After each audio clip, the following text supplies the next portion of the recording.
नमस्कार. आजच्या व्हिडिओमध्ये आपल्या सर्वांचं मनापासून स्वागत करते. 25 सप्टेंबर 2025 नवरात्रीच्या चौथ्या दिवशी आपण ज्या देवीची पूजा करतो त्या देवीला कुष्मांडा देवी असे म्हणतात. विश्वाची सुरुवात करणारी, सृष्टीची जननी म्हणून या देवीची ओळख आहे. कथेनुसार संपूर्ण विश्व जेव्हा अंधकाराने व्यापलं होतं तेव्हा कुष्मांडा देवीच्या स्मित हास्यामुळे प्रकाश निर्माण झाला. तिनेच ब्रह्मांडाची निर्मिती केली म्हणून तिला आदिस्वरूप आणि सृष्टीकर्ती म्हणतात.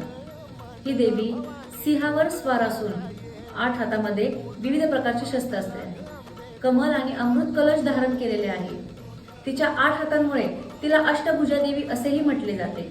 या दिवशी भक्तांनी देवीची पूजा करून तिला पानाफुलांचा नैवेद्य व विशेषतः भोपळ्याचा प्रसाद अर्पण करावा. त्याचप्रमाणे या देवीला मालपुवाचा नैवेद्य देखील अत्यंत प्रिय आहे. या दिवशी पिवळ्या रंगाचे वस्त्र परिधान करणं अतिशय शुभ मानलं जातं. पिवळा रंग हा आनंद, उत्साह आणि ऊर्जा देतो. कुष्मांडा देवीची कृपा झाल्यास साधकाला उत्तम आरोग्य, दीर्घायुष्य आणि जीवनात आनंदाची भरभराट होते.